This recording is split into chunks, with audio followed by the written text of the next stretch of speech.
Good afternoon. Magandang hapon sa ating mga taga-subaybay, taga-masid, taga-pakinig. Welcome to Senior City Kwentuhan. Every Saturday, 3 to 4 in the afternoon. Brought to you by our sponsors, Education Network Philippines, particularly our Adult Learning and Education Program, Senior sa panahon ng COVID, and Lapis Siso Channel.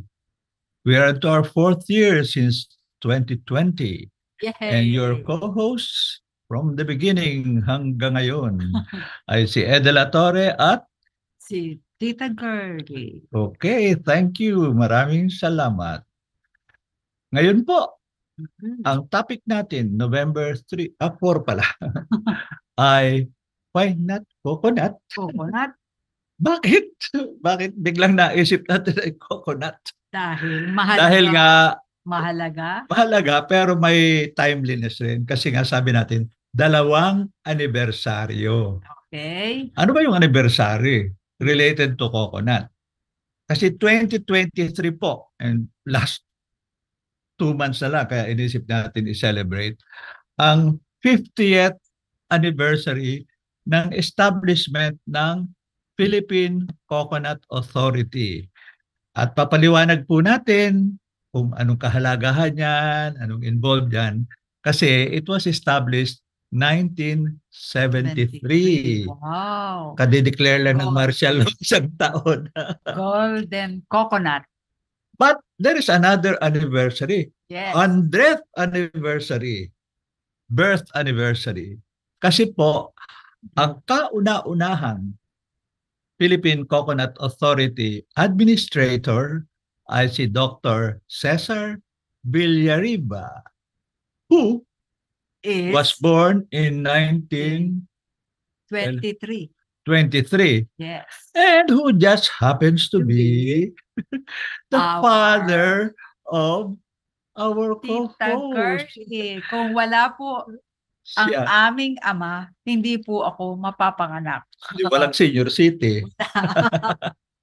Anyway, so in honor of those 2 anniversaries, pag-uusapan po natin ang coconut. Why not coconut? And remember, the coconut is not a tree. It's not a nut. And it is not a nut. No, it's a tree, but it's not a nut. Palm. Oh, it's a palm. Okay. It's a Bago ho palm. kami mag-away na naman dito. Kasi nga po, in line with our framework, ang pag-uusapan, bagamat yan ang topic, ang reflection pa rin is, as senior citizens, what have we learned about the past, the present, and the future of coconut in the Philippines? No?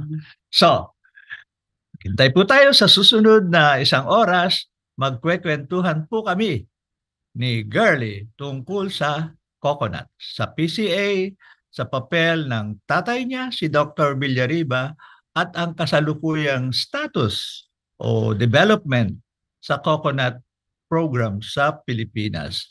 Magsimula po tayo sa ating usual, our opening slide. Ayan po. Why not coconut? 2 anibersaryo. Nilagay po natin dyan basic statistics. Ano nga lang dyan hindi tayo sigurado kung pinaka-updated dyan. Pero kinuha na lang po natin sa available ng Philippine Statistical Authority at Philippine Coconut Authority. Ilan ang puno ng nyug na nasa Pilipinas? 347 million. Rami. Ilang ektarya may nyug? 3.6 million hectares. Nakalimutan ko na kung ganong kalaki ang agricultural land sa Pilipinas. But definitely, after rice po, coconut ang pinakamalawak na hectarage. Ngayon, ilan ang magninyog? Pag magninyog po, hindi lamang yung mismong coconut farmer, may-ari ng lupa, or tenant, kuminsan isinasama rin po yung tawag lang mananggete or coconut workers. Baka hindi nila pag-aari yung lupa, pero sila nagtatrabaho. Pagkuha ng niyog, pagkukopra at iba pa. So 3.5 million. Bagamat ayon nga sa kasalukuyang leaping forward po sa batas, ay kailangan magpa-register sila sa National Coconut Yes. Registry of Coconut Farmers.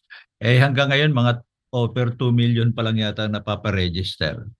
Ngayon, ano itong 25 million Filipinos? Kasi binanggit po na direct or indirect, yung 3.5 million coconut farmers, apektado ang mas marami pang Pilipino kay pamilya nila or katrabaho nila. So, in terms of sheer numbers po, mahalaga.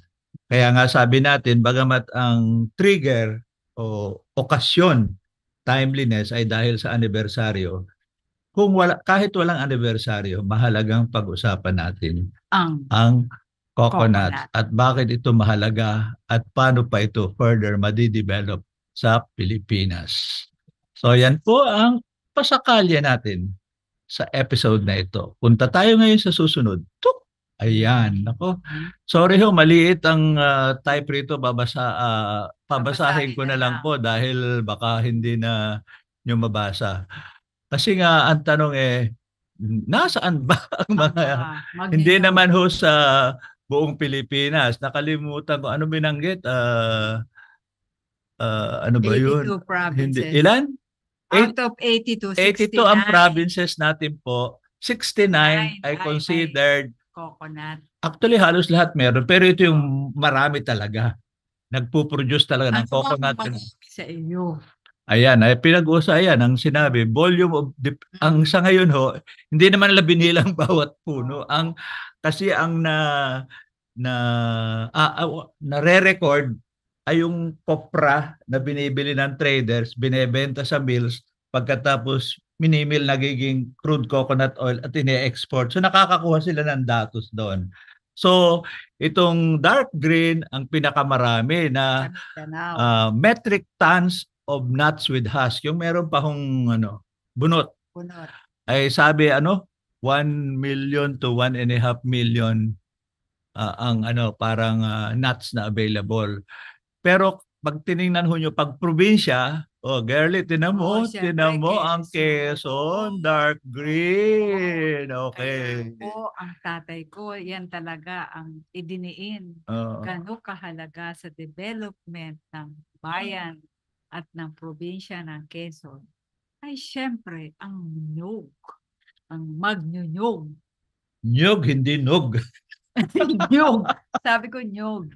At saka ang punto, ang punto po, maliban dyan, hanggang ngayon po, bagamat walang masyado talagang maganda pagprograma ang gobyerno, the single largest export ng agricultural product at most malaking income, taas baba ng konti but never below $1 billion per year ay coconut, galing sa coconut, mula sa crude coconut oil, mga iba.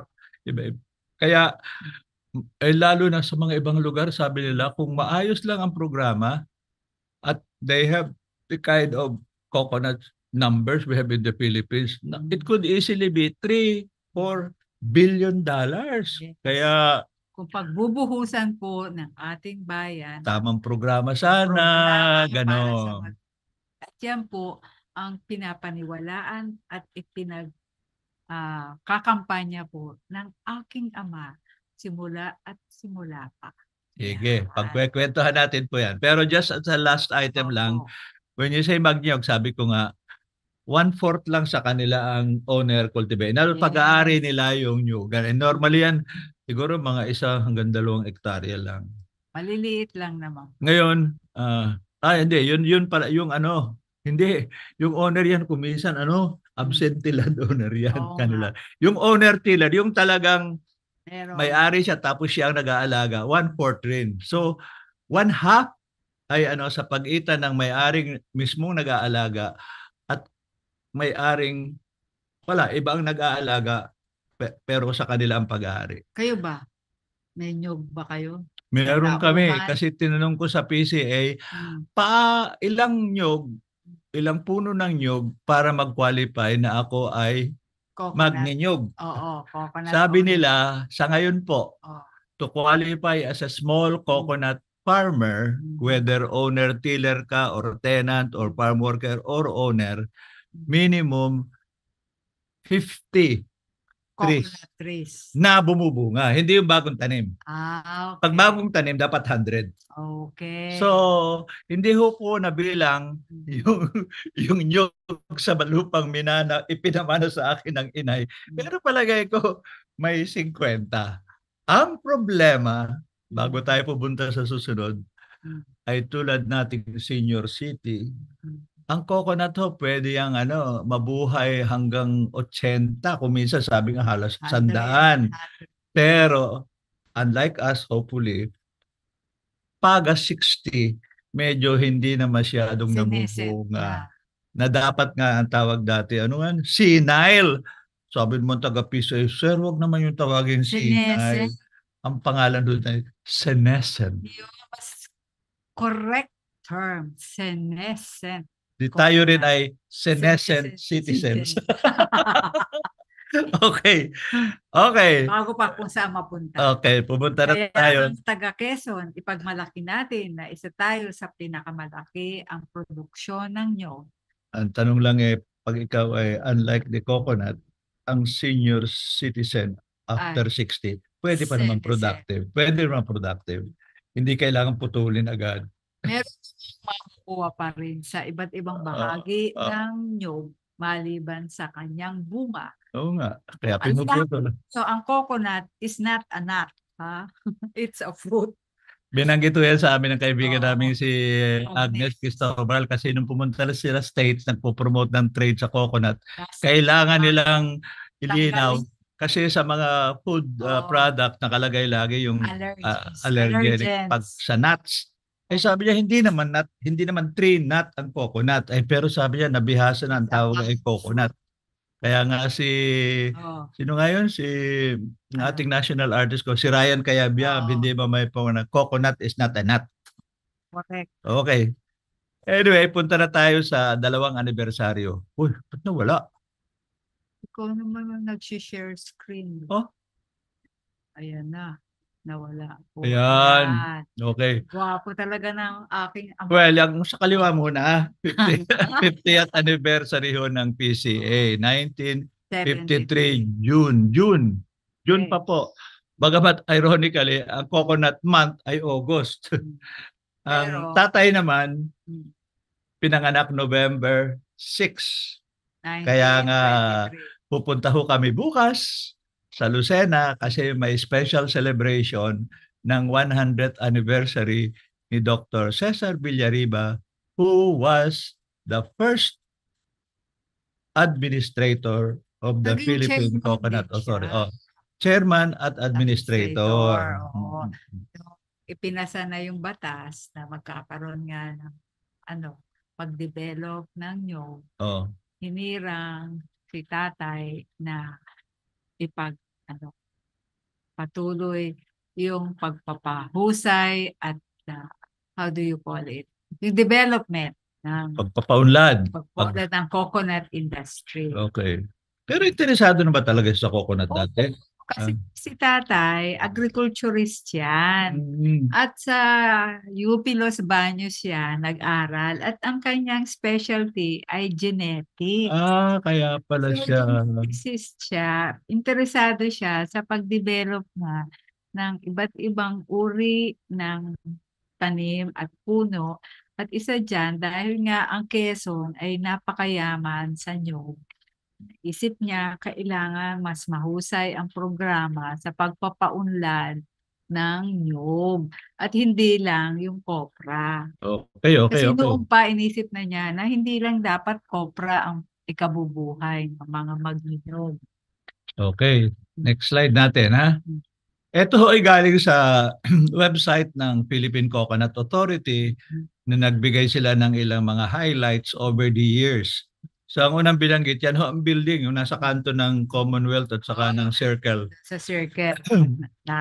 So June 30 po, 1973, martial law na, kaya Presidential Decree number 232 created a new agency, the Philippine Coconut Authority.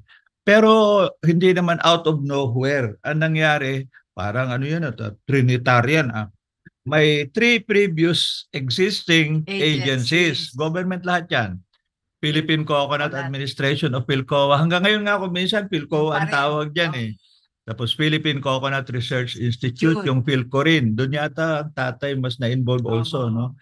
At may Coconut Coordinating Council. Eh, inisip nila, magulo, pag-isahin na lang. So, nag-create si President Marcos Sr.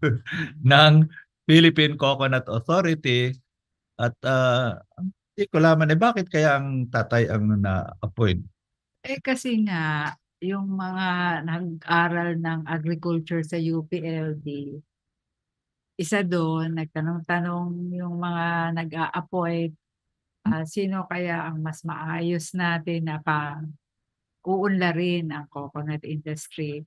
Tapos, dahil nga nagtuturo nun si tatay sa mga university, kilala na siya ng mga iba't ibang players ng coconut industry. Kasi si tatay, essentially, educator. 3 university nga ang kanyang pinag-akaabalahan. Ang Luzonian, which is Inverga na ngayon. Ang Centro Escolar, nagturo din ang tatay dyan, at ang University sa Nueva Cáceres. Sa Camarines Sur. Oo, so... At saka taga Quezon siya. Kasi pag inisip ay coconut, associated ang Quezon. Dapat, ang Quezon ang... So siguro naghanap sila kung sino ba sa Quezon ang may alam tungkol sa coconut. Parang gano'n.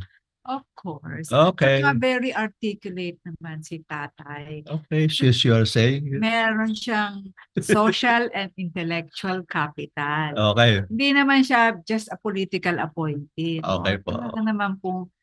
Ano Hindi ko yan? naman question, girlie. Graduate pa yan sa Columbia University. Wow, talaga naman. Siyempre. Diba talaga?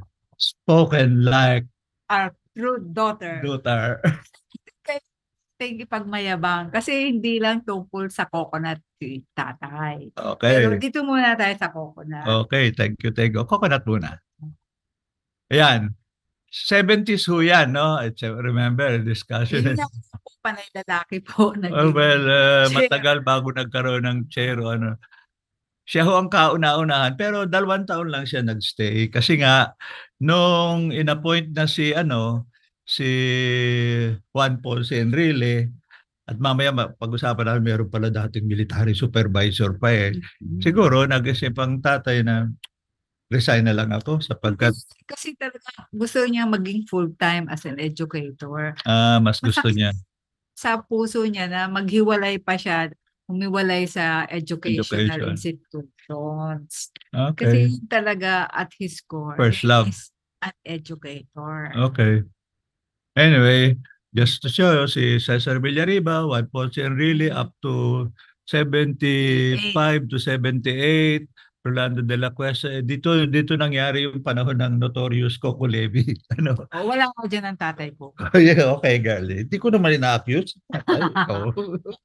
Tapos yung iba hindi natin kilala eh. Hindi nga. Eduardo Gopez, Luis Baltasar, at Felix Cueva. Hindi ho natin iisa-isa lahat yan. Pinapakita lang na yun ho ang konteksto. Sa 70s, ngayon ayon na rin sa website ng PCA, hindi naman nakalagay, pero ang highlight raw nung panahon ng 70s na accomplishment ng PCA ay ang mga sumusunod. Ayun raw. First time na-create ng 11 man, 11 person governing board. Headed niya, chair na siya, administrator pa. Kasi normally ang administrator po, automatic member rin ng ngayon po ang chair normally yung Department of Agriculture Secretary. Yes. Tapos ito ang hindi ko alam, may military supervision ng coconut industry. At may representative siya ni Marcos mismo sa board. So siguro medyo nasisikil rin si tatay. Hindi ko alam. Pero that time nagsimula ho yung Integrated Coconut Development Program, tapos nag-establish ho ng Coconut Federation chapters. Yan ho ang may natitira pang ilan dyan. Pero yan ang kilala dati CocoFed dahil meron pa rin scholarship, CocoFed Scholars, no? Ngayon, maliban doon, yun na nga, yung fund, yung Coco Fund Law at Coco Consumer Stabilization, ano mang pangalan yan? Coco levy. Levy yan. Pero sabi mo nga, wala na ang tatay dyan. Panahon na na Enrile yan, no? Tapos yun, exactly pag-alis ni tatay sa 75, ni-reorganize. Kasi nga gusto nang hawakan noon ni na Enrile at ni Danding yung buong Coco. Nakita nila yung ano yung potential. At that time nagsimula na rin ng i-fertilize kasi alam ho nyo sa mga hindi alam ang asin. sa atin hindi naman hindi naman inaasikaso ang nyug basta nandiyan na lang, hindi dinidilig, hindi pine-fertilize, hindi kino-cultivate. Pero kung gusto mong paramihin ang bunga, kailangan i-fertilize. Pero kung minsan hindi mo kailangan pa yung multinutrient, no? Kahit asin lang in 2 years baka mag 60% plus ang dagdag na bunga ng mga coconut. Okay. So yan ho ang parang Coconut 101 na sa ngayon po, anong approach ng learning yan? Ano lang, memory, background, kasi wala tayong direct experience. That time ba, napapag-usapan ba ni tatay mo ang coconut? Oo naman, kasi lagi naman siyang usap, nakikipag-meeting sa mga coconut farmers. Tsaka yung sa industry, kailangan siyang makilala ng mga nagpapatakbo ng coconut oil mills. Kaya isa yan sa kasi karamihan ng coconut oil mill nasa Quezon, ano? Oo. Saka noon tinayo yung Coco Chemicals. May Coco Chemicals no? Oo, sa Lucena. Yun yung nagpo-proseso ng crude coconut oil, nagiging coco methyl ester, ganon. Tapos pwede maging coco diesel, pwede maging ang tawag na surfactant, yung para sa soap. Tapos ang interesting na lamang ko lang, pag inaano pala yun, pag ano ba yun, ang tawag ko, esterification, yung pag nire-refine, hindi lamang for food, kundi for other uses, ang isa hong byproduct ng coconut ay glycerin. As in, nitroglycerin, pwede palang explosives. Coco Chemicals, highly secured facility yan. In fact, hindi ka pwedeng basta pumunta dyan para tingnan kung ano ang ginagawa. Naalala ko noon, yung mga Tribinyo, siya ata yung pinakang-una na nakilala namin na responsible for that Coco Chemicals. Naka-helicopter pa yan nagla-landing malapit sa bahay namin. Pero dahil nga mga mga inosente kami, we never really got to enter the coconut oil. Yun nga, yung Coco Chemicals. Basta sinasabi lang na highly secured facility. Saka aminin mo na. Ano? Kayo at mga kapatid mo. Sa panahon ng martial law po, ay medyo ibang mag-isip. Bawal. Anyway, pero di ba pag-uusapan pa natin, ano yung na-contribute ni Iba kahit na maikling panahon sa coconut? Ang alam kong ang binanggit mo na affirmed or confirmed. Meron ho tayong Zamboanga Research Center doon sa San Ramon, yung opposite ho yung penal colony sa Zamboanga, malapit sa Zamboanga City. Sa Bicol. Hindi, pero yun ang una na dahil ho geneticist si Dr. Villariba at nag-ikot siya sa mundo at nangongolekta ho ng coconut, iba't ibang klaseng coconut species at ini-import. Punta siya noon sa Pacific at saka sa Africa. Sa Ivory Coast. Hindi lang sa Ivory Coast. Pumunta pa yan sa Solomon Islands. Dito sa Pacific. minute pa niya yung King of Solomon Islands. Basta laging wala si tatay noon at ang paliwanag nga ni nanay kasi pinag-aaralan ni tatay yung iba't ibang uri ng coconut at ano ang silbi niyan dun sa mga bansang yon. Pero ang mahalaga diyan kasi nga nag-e-export na tayo noon ng copra. So kailangan niyang makita ano pa ang iba't ibang gamit ng ating coconut. Kasi principally noon, ang alam lahat ng mga coconut farmers ay mag-copra. Kasi yan yung traditional use ng coconut. Saka ang tanong nga nila, saan ba nanggaling ang coconut? Ang pinaka-acceptable theory, hindi naman fully dot na, yan na talaga. Nagsimula riyan somewhere dito sa Pacific eh. Kaya nga mahilig also sa ang coconut sa malapit sa beaches kasi naanod raw yung sa Pilipinas ay naanod lang. Pero yun ang hindi ko nalagay rito. Minsan bakit rumami ng ganyan? Yung pala panahon ng Kastila nagkaroon ng decree ng isang Governor General na na magtanim dapat bawat pamilya ay magtanim ng parang 200 nyog. nyog. Sabi na bakit kaya? Yung pala, ginagamit yung kanilang mga galleon, mga planks yun. Yun, Yung coco coir, pang ano yan, pang caulking, yung pang para hindi pasukin ng tubig. But then later, na-realize nila, pwede palang gawing margarine, substitute ng butter. So may pinanggalingan po. Pero part po ng reason bakit rumami atin ay colonial history. Pero bakit ang Indonesia ang rami rin? Baka naman dahil sa Dutch nga. Kaya nga hanggang ngayon sa Rotterdam na export, Kasi nakita kasi nga nung mga colonizing countries, wala namang coconut sa Portugal, wala ring coconut sa Spain. Nung nag-explore na sila ng mundo ng mga new territories, at saka syempre bukod sa spice and gold and other minerals, naghahanap sila ng mga pagkain, ng mga tanim na ikauunlad ng kanilang bansa. Yan. Siyempre, hindi naman para tulungan yung mga bansang sinasakop nila. Para kung sa ano-ano ba ang kahihinatnan ng pagpunta nila, pagtawid nila sa iba't ibang karagatan. Sige po, huwag nating palargahin yung anti-colonial sentiment ni Girlie. Hindi, pero just for information, hindi niyo po alam. Dati tayo ang largest land area at number of coconut trees. Ngayon po, talo na tayo ng Indonesia. Mas marami na po sila. And for a while, humabol pa halos ang India. Pero number 2 pa tayo. Kung minsan nagiging number 3 na una ang India. Malayo-layo na yung Sri Lanka. Diba?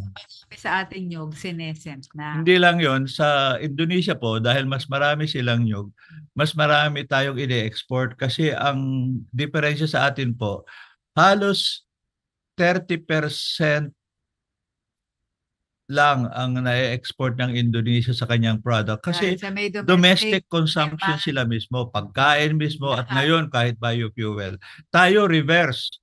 70%, sometimes 80% exported. Konti ang ating internal consumption. Kaya rin ho, ayan ang gusto nating baguhin. Kasi nga, unang-una, healthy yan. Pangalawa, may possibilities of green, para technology na maging biodiesel. Hanggang regional lang ang saklaw ng PCA noon.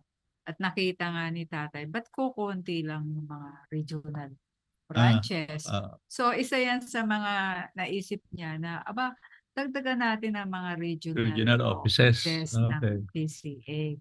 At talagang umikot siya para tingnan niya ano-anong mga kailangan ng bawat region para ma-develop ng husto yung coconut industry. Hindi lang yung coconut production, kundi kaya nga niya tinayo yung research station. Kasi dahil geneticist siya, forward thinking, sabi niya, kailangan nating i-develop ang research and development ng coconut industry. Hindi lang dapat na nagpo-produce tayo ng copra.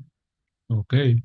So, yan po ang unang pinagsalib na anibersaryo. Hindi ko naman babaybayin ang lahat ng kasaysayan mula 1970s. Magja-jump forward na tayo sa more recent years. Yan naman, from the 20s. Kasi nga, by that time, medyo may alam na tayo. Oo Interesado naman. na sa coconut. Lalo na yung panahon na ni Pinoy. Kasi nga, nagkataon ho, sabi ko nga, ang chairperson normally ng PCA ay ang Department of Agriculture Secretary. Ang ngayong panahon ni GMA, si Arthur Yap pa, and then may transition kay Bernie Pondevilla.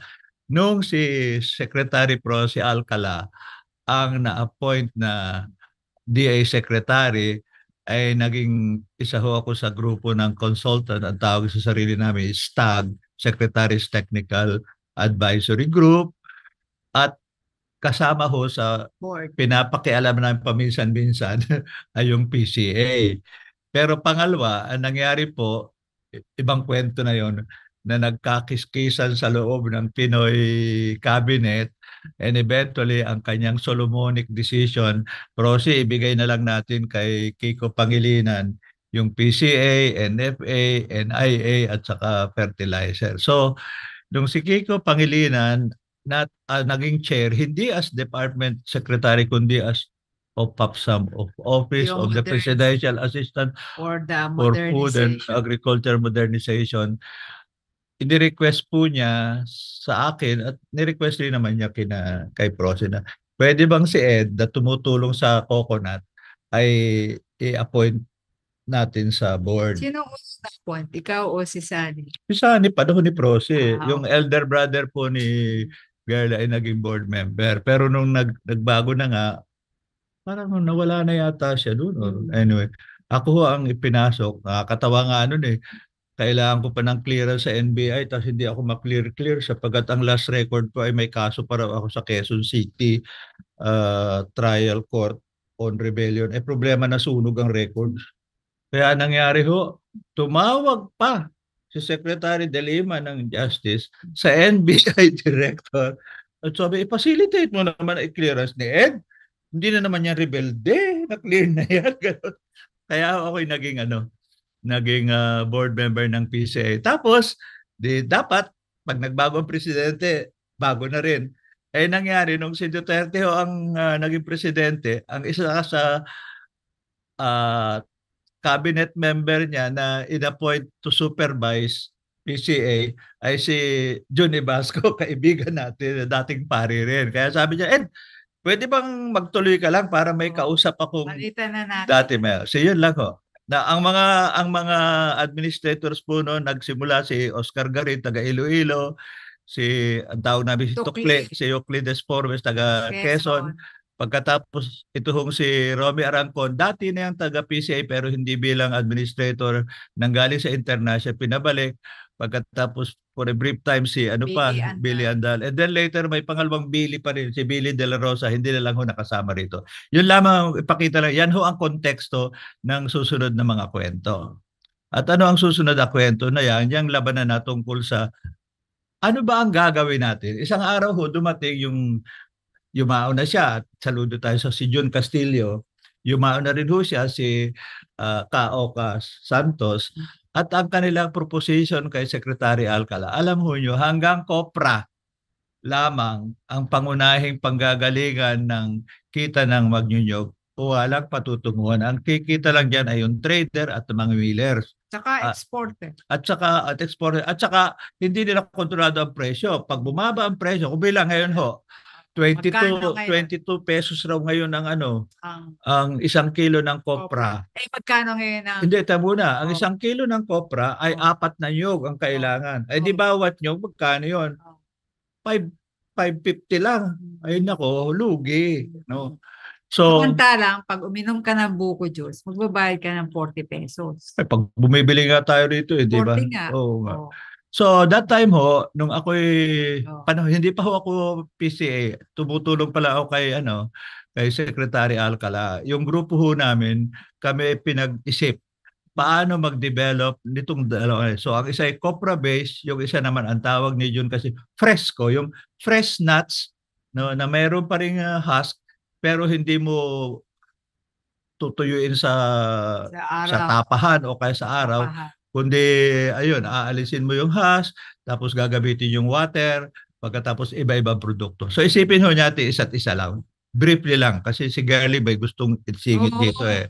So ang idea nga natin, vertically integrated, horizontally diversified. So agro-industrial, hindi lang agro. Pero sa agro, may dalawa pang pwedeng gawin. Hindi lamang i-fertilize at mag-replant, kundi mag-intercrop. Pwedeng coffee, cacao, corn, kahit mga gulay-gulay. At bagamat hindi sila crop, pwede pang may maliliit na animals, pwede. No? So yan ang. Pero pagdating sa industriya, so yung kopra, papanhik. Sa halip na diretso lang doon sa malalaki, ang gusto ho na sana may magkaroon ng pag-aari ng mga maliliit na magnyog na village level agro-industrial hubs. Yun ang concept na Coco Hub. Meron pa tayong example dyan. Merong maliit sa Ibisan Capiso na pag-aari ng Cascopamco, Capiz Small Coconut Farmers Cooperative. Okay. Tapos may mga balita ko meron. Sa Lambat. Ay ano na yun, LGU ng, pero still, village level pa rin o town level. Town level na yun, Coco Sugar. So, pag kopra, ang unang produkto, CNO, crude coconut oil. Ito yung mga natutunan mong acronym eh. Pero ang CNO, bago mo magamit, kailangan mong gawing RBD. Yes. Ano ba yung RBD? Refined, bleach, deodorized. Bakit deodorized? Kasi pangit ng amoy. May pa sila.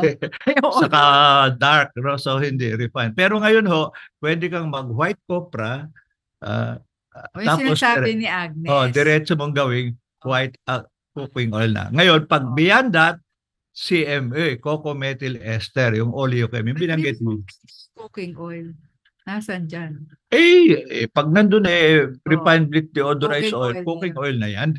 Ikaw naman Kasi yung mga housewife, nasaan yung aking pang sige na po. Sige. Okay. Pag fresh ko naman, pagpasok, yung puti, ayun ang ginagawa. Like sa Axelum, diba? Desiccated coconut. Yan pala ang isang earliest product. Yung Hershey's ba yun? Isang paboritong chocolate sa States. Ang lasa loob nun ay desiccated coconut. Yeah. Pero ngayon sumikat yung cocoa water, yung galing sa Brazil nagsimula. Ngayon, Vita Coco. Ang isang main source ngayon ay Pilipinas na. Tapos pwede rin cocoa flour. Axelum. Yung Axelum, how many coconut do they process for the 600,000 daily. Daily at ilan ang workers nila? Nakalimutan ko na. 5,000. Libo. Na isang maliit lang na bayan, lahat halos sa Medina nakinabang dahil they were producing so much water for juice. Tapos yung cocoa flour naman po, kokonti pa yan. Pero later ngayon, di ba na-produkto natin, lagyan ng 10% kasi mas mabigat eh. Noong panahon ng pandemic. Kasi nga nadali ang Ukraine, source ng wheat, ganyan. At baka mangyari yan, kailangan lang, hindi pwedeng 100% dahil masyadong masyadong matigas. Pero is more nutritious. So meron na hong brand ngayon ng tawag, Pinoy Coco ba or something, Coco Pinoy or something. Basta. Pero ang mas kilala na gustong pasukin ni Girlie BCO ay yung maliban muna sa yung cream at cheese, gano'n, no? Pero ang sumikat talaga, lalo ng panahon ng pandemic at COVID, ay virgin coconut oil. Pero hindi lang po nung panahon ng pandemic, napakahalaga ng coconut. Especially yung virgin coconut oil. Kasi marami pong mga nag-aral na mga doktor. Isa na po dyan si Dairit, si Conrado Dairit. At kasama po si Bruce Pipe. Bruce Pipe. Oo. Ngayon, marami na pong natutuhan din kami sa practice din po namin. Kasi kami, umiinom po kami ng BCO. Yan si Edho, hindi yan makakapagkape sa umaga pag walang BCO. At bakit po napakahalaga ng BCO?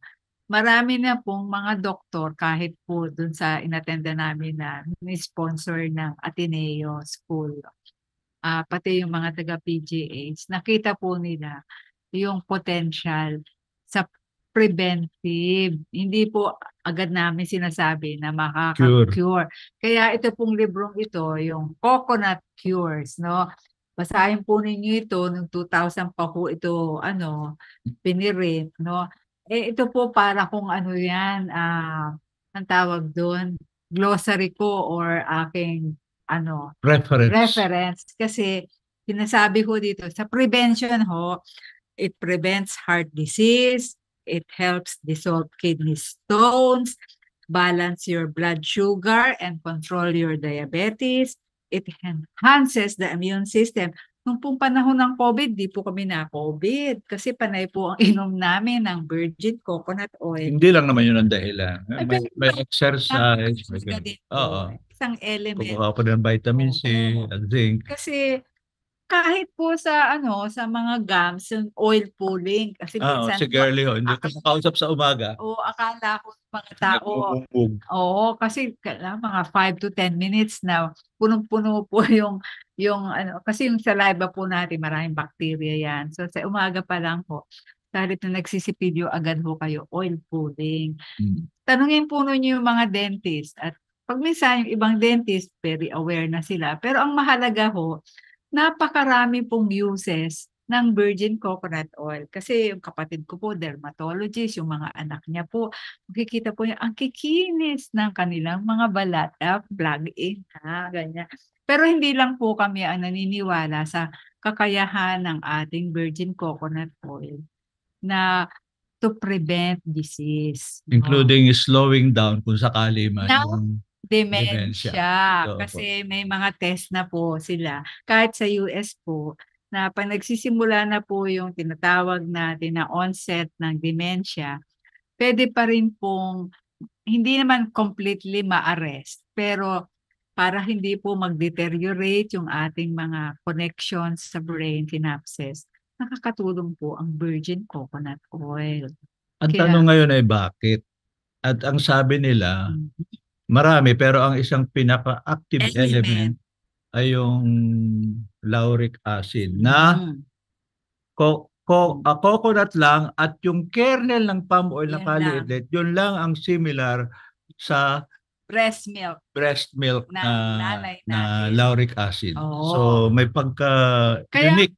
Kaya po, ang kinalulungkot ko, pag bumili po kayo sa mga ating outlets, sa mga drugstores, medyo may kamahalan po. Pero iniisip nga namin, katulad namin, mga senior citizen, napakahalaga po sa amin ng maintenance nitong virgin coconut oil. Kasi ang 1 litro ata or 500 medyo 900 pesos na. Medyo may kamahal. Kasi ang hirap pong i-produce niyan. Pero between buying all these tablets and very expensive na cardio, beta blocker, statin, ganyan-ganyan, na nakakasira din po ng kidney at in the long run. Kasi for life po natin kukunin yan, pag sinabi na ng ating doctor, okay, ang maintenance ninyo for life, mga seniors, ay ito, statin, yung losartan, yung mga sartan, ganyan. Ang virgin coconut oil, hindi yan nakakasira ng kidney at liver. So, wala hong nagbabayad kay Bert. Hindi po. Kasi sinabi po nung sa Ateneo Research na pag pumunta ho kayo sa US yung publication ng mga medical science and articles and clinical trials, nasa 10,000 na po ang mga articles doon tungkol sa the usefulness of virgin coconut oil. So, hindi po ito anecdotal. Okay. May data po dyan. Okay. Based on data science, coconut is the best. Thank you po. Anyway, we are into our last 20 minutes. Let's go ahead. So, yun ho ang parang turning point. Ngayon, more recent developments ho.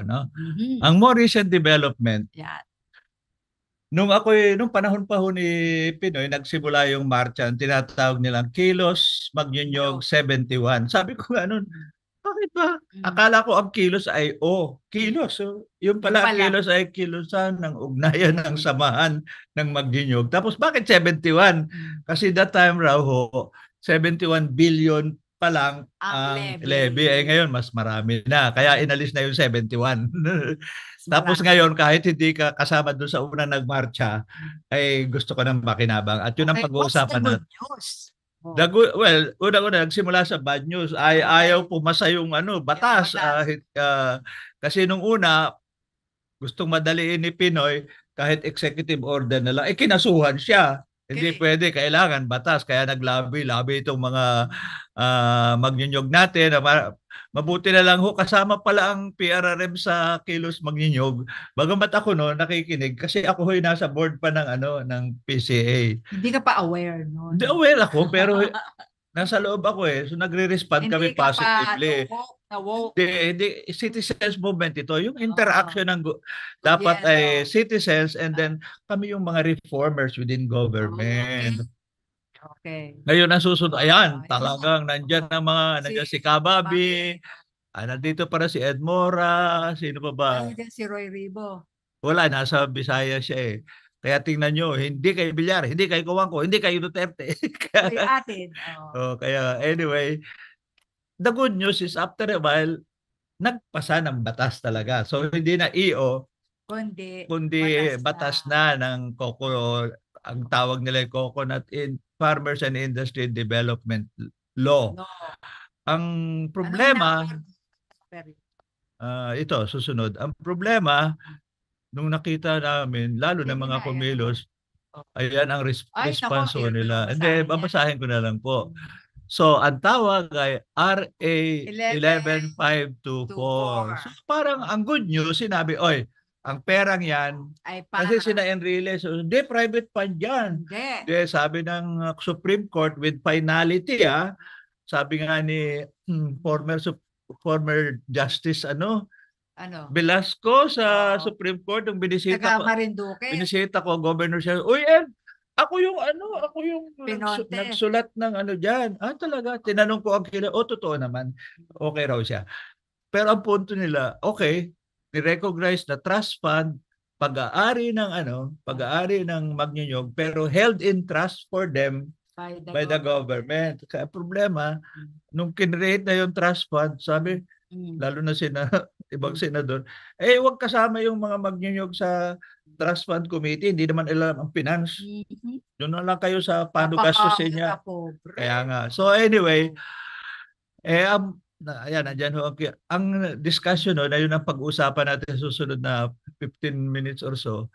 Mahabang debate ho sa aming lahat. Ang tanong ngayon okay, may batas, partly good, pero partly hindi maganda kasi dinistribute ako kanina ng ehensya. 15 agencies. Ang ating bang tututukan pa rin palitan ang batas, amend it, make it better, or say, sige, on record, we are still not satisfied with the law as is, but we will engage government na lang para naman yung naghirap, na nagmarcha, at kung ano pa, ay makinabang kahit paano. So doon nagsimula yung sabi na, sige, mag-engage tayo. At nangyari po dahil nga nag-pandemic, nag-meet kami just before the pandemic, but immediately after the pandemic, nagpulong ho kami lahat sa sa PRRM na sinabi, ay kami ho'y hiwa-hiwalay sila. Pwede bang secretariat ba muna ang PRRM, no? So ang PRRM mo ngayon ang secretariat ng Kilos Magnyunyog. At yun ho ay kwento kung ginawa namin nitong last year.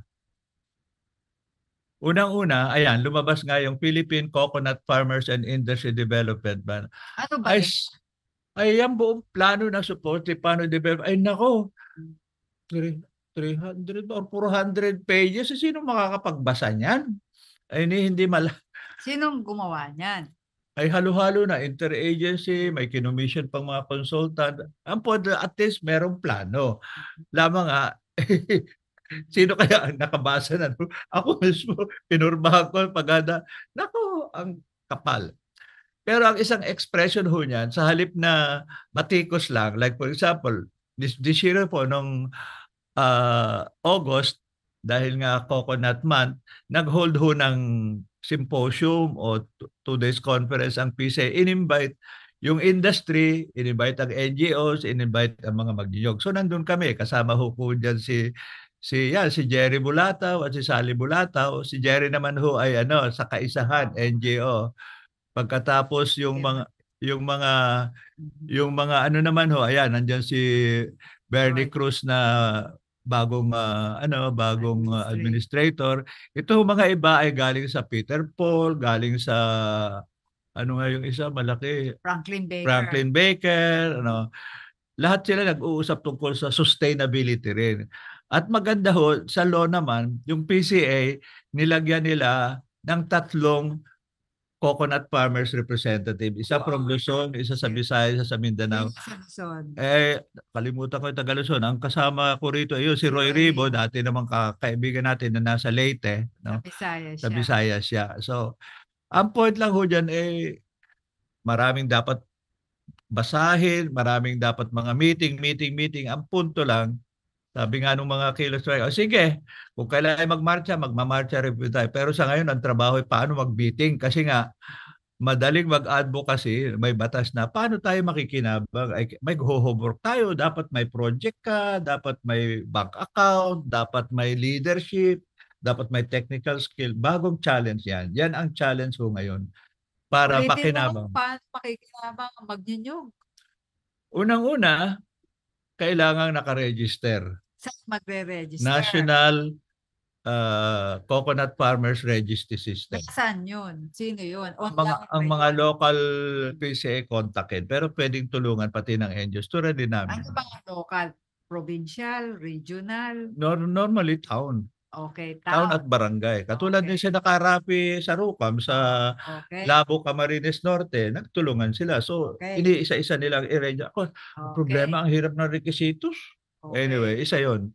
Pangalawa, ayon sa batas, mas maganda, organisado kayo. Kasi nga, ilang sa isang organisasyon ang bilang para maging legal? Ang preferred ng batas ay co-op. Ang co-op minimum members dapat 15. Okay.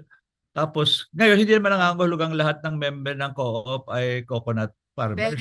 Pwedeng pwede rin co-op na ang iba ay middle class, credit co-op, ang iba ay ganon. Basta 50% plus 1 na member ng co-op ay coconut farmers.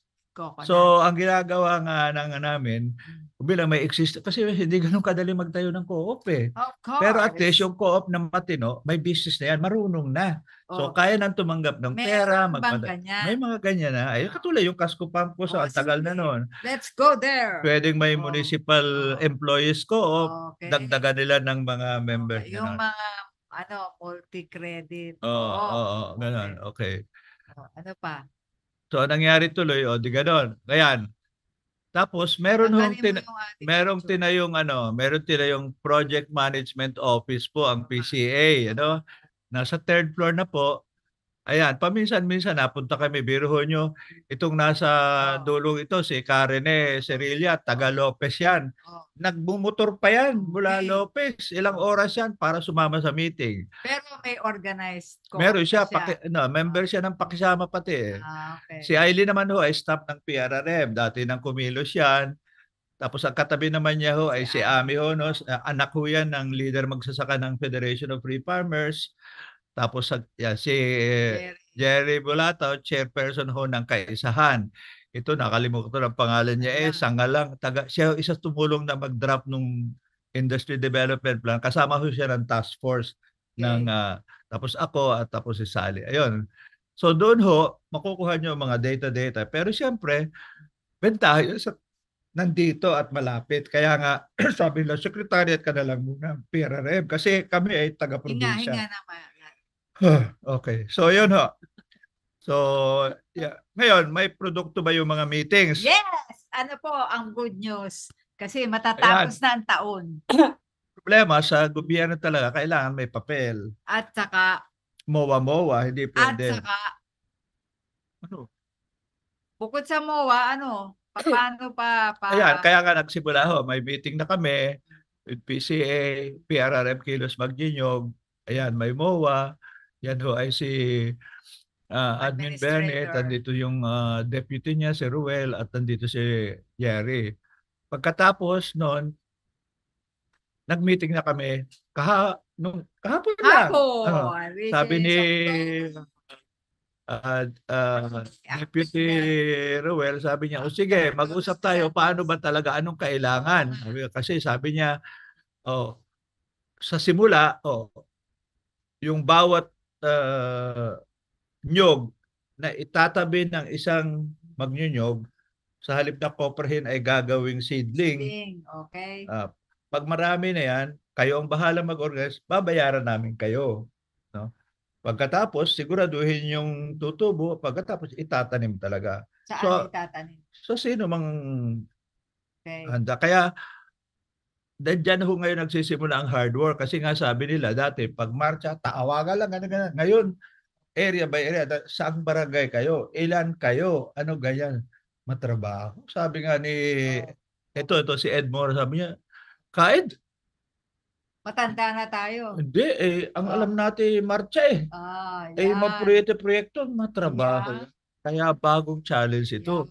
Kaya si Ka Edmora, sa mga kabataan, hindi simple na magmarcha. Tapos, mas mahirap magtanim. Hindi, pag parang sabi ko nga, first part ng kampanya, dekada, nagtagumpay. Kahit hindi perfect, may batas. Okay. To implement the law, sa benefit hindi lang ng mga ahensya o ng private business, kundi ng magnyunyog, kailangan mag-organize, gumawa ng plano, ng proyekto. Pero at least, meron tayo ngayong kaugnayan sa gobyerno. Ngayon, national pa lang yan. Ugnay pa tayo sa regional at provincial. Yan ang challenge.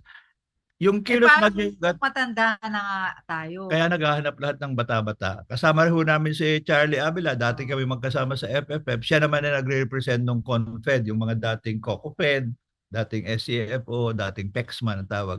Itong katabi ni Ed Mora dito, ayan, si Karen Ecerilla pa rin. Sa likod niya yung presidente ng pakisama. Sinabi mo nga, kailangan magpa-register sa local, kailangan mag-organisa, bilangin ang ilang mga puno ng nyog na bumubunga, kung may 50, coconut farmer ka na. Tapos, pag yan na nga, bibilangin mo sa iyong mga puno, ilan ng mga pwede mong gawin na seedling. Ilan ba ang target niyo? Ambisyoso nga kasi nung minsan kami nag-usap at gusto siguro ni Admin Bernie na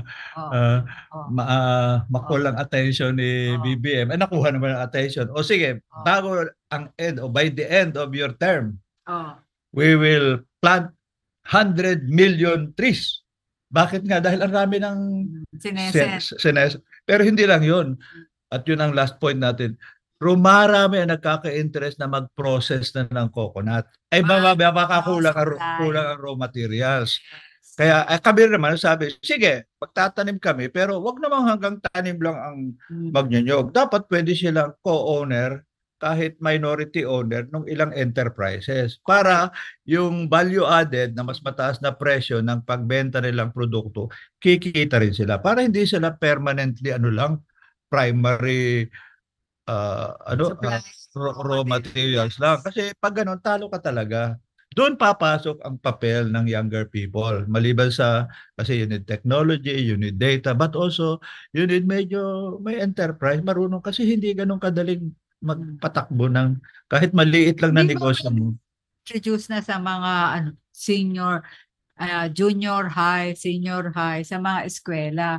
Kasi sabi nga natin, tumatanda na yung ating mga magninog. Halos nga, kayo nga, tingnan mo, mga mukha na kayong senior.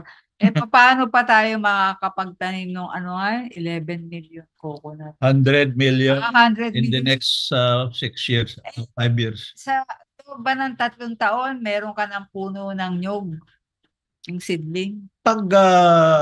Halimbawa, ikaw, 80 years old ka. Pag dwarf, in 3 years, maximum 4, tubo na at magbubunga na. Pero yung tall, normally, mga 7 years. Pero may other angle pa yan. Ano? Yung nakatayo na, hindi senescent, pag nilagyan mo ng fertilizer at kinultivate mo, in 2 years, magdodoble na ang kanyang... Saan ka kukuha ng fertilizer? Ayan, ngayon, kaya nga sabi sa amin, next year raw, magseset ng budget na kahit hindi ka magnyunyog, pero gagawa ka ng asin, pwede ka ikaw ang magbenta at bibilhin ng PCA para pamigay sa mga magnyunyog. Saan ba gumagawa ng asin ang ating mga kababayan? Normally sa western side yung mana. So sa Occidental Mindoro meron bandang sa Oh, Pangasinan no, kaya asin. yung kapatid ni Korkor, mag-aasin yun Talaga? sa Occidental Ayun Mindoro. pala eh. Oo. Ayun. Pero dahil nga sa bagyo, Oo. nahihirapan din sila mag-produce ng asin. At Pero saka isa yun. nga, ini-import nga asin. Pero hindi lang yun. Ang gusto rin ng PCA because Oh. long term, dahil nga health ang gusto na rin ng market, especially the Europeans, so sabi siya, the Japanese and the Canadians, gusto nila organic ang fertilization. So may isang potential na yung nagpo-produce ng organic fertilizer, magkakaroon na ng market. So naisip ko, di ba yung nabisita ko yung Salika Co-op sa Oriental Mindoro, meron isang maliit na co-op sila, nagpo-produce na sila ng organic fertilizer. Ngayon, siyempre, magiging kasama sila dito sa proyekto natin. Picture sila. Berlin naman ang grabe kasi kwento nito. Ayaw ko namang sabihin sila lang.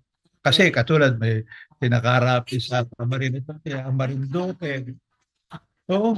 Hindi nga lang maganda yung pagkaka-record. Okay. Pero yan ang point doon na okay, summarize the good news.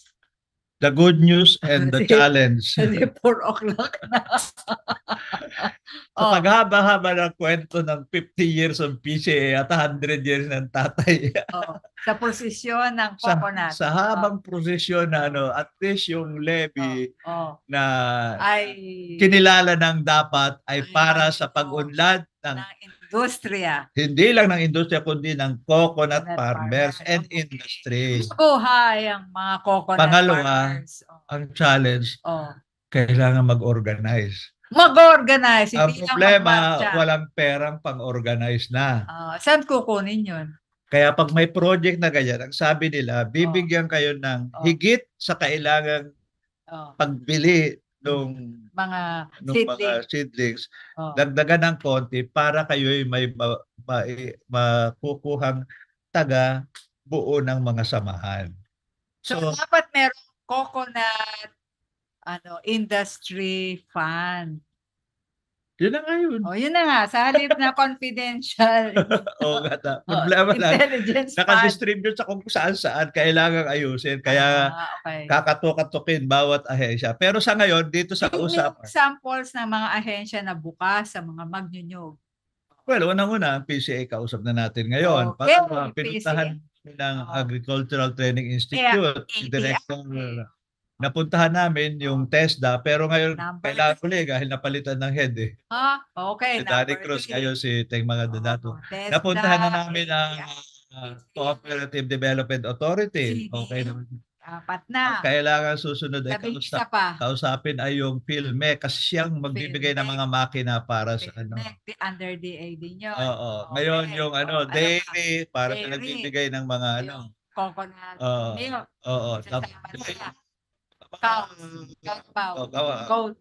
Tapos yung high value crop ng division ng DA rin para sa intercrop. Ito na yan. Tapos ang CHED para sa scholarship. Okay, 8. Tapos meron ba dyan? Wala. Wala. Meron para sa health. DOST.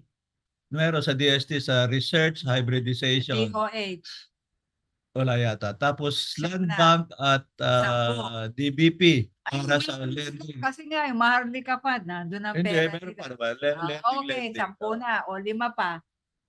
Sino pa ba? Nakasampu ka ng ahensya. Anyway. Anyway, at least. Ang problema nga 15 dapat na ahensya kasi sabi sa amin ni Bernie, sorry na lang, pwede tayong may mo, pero iisa-isahin mo yan, hindi ko naman mamamanduhan niya maya. Kaya iniisip rin namin po, tuloy pa rin ang isang secondary campaign, baka naman pwedeng i-amend ng konti yung mga rules dahil pahihirapan mo yung nahirapan na magbarka, iisa-isahin mo pa tayo sa iba-ibang ahensya, sobra naman, no? Di ba? Okay. Anyway, dyan ho bitin ang usapan. Ang punto lang, unlike before na parang inuuntog mo na lang ang sarili, hindi naman nakikinig. Nakinig naman, binuksan, pero medyo masikip pa. So ang usapan namin, take advantage anumang opening at baka parang tayo post-EDSA, di ba? Yung democratic space ay limited. Last question. Fill it up so that we can expand Sino dyan sa legislative branch ang pwedeng mag-champion ng amendment ng coconut levy law sa tansya natin? Ay, realistically man Oh, sa ano na yan, ano, after the midterm, which is 25. 25. In the meantime, we work with the existing ones, Okay. lobby-lobby pa isa-isa ganon. Labi-labi. Matrabaho pero May pag-asa. we have no choice but to do it otherwise. Para At yung maging, mga tulad natin, kahit senior na tayo, na mga veterano, may contact and all that, gawin natin tayo ang tulay, tagapag-ugnay ng mga maliliit na bagyong sa baba. Tingnan din natin nga dun sa mga bata, na mga, meron tayong mga coconut influencers. Oh. Lalo na dun sa mga panahon na may access na ang mga magulang nitong mga influencers sa coconut. Oh. Kaya dapat nga, pag uwi natin sa Lucena, bukas, sabihin natin dun sa mga kinakausap natin na yan, ipag-bunyi natin na meron ng bata sa coconut levy, may pag-asa ang ating mga magninyog, pero kailangan ano nga yun?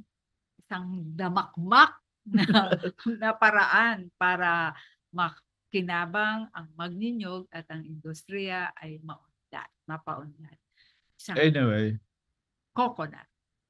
Anyway, ang punto dito, dapat ang government parang nagdi-disseminate information pero alam natin hindi ganun kagaling. Kaya nga part ng papel natin, and not just through this Zoom, baka mag-establish din tayo ng information channels either through Facebook at iba pa.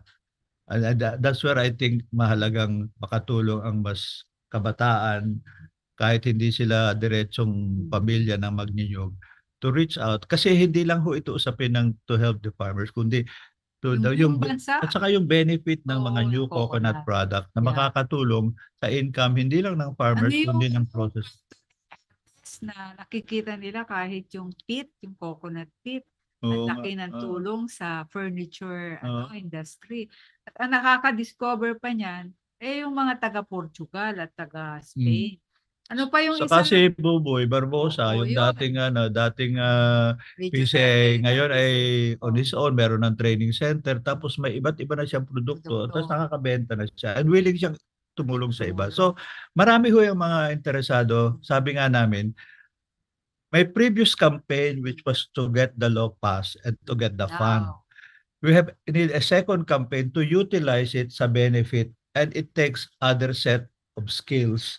And it needs new participants, especially not young only in terms of young student, but also young professionals. Baka gusto niyong pumasok sa negosyo na nakikipag-partner kayo sa mga small farmers. So hanggang doon na lang muna po sapagkat walang katapusan ito. Pagkatabi mo si Gerlit, pinag-uusapan at maraming nasa iisip niya eh. Ano? Tignan mo, tawang-tawa eh. Hindi na ako makasagot eh.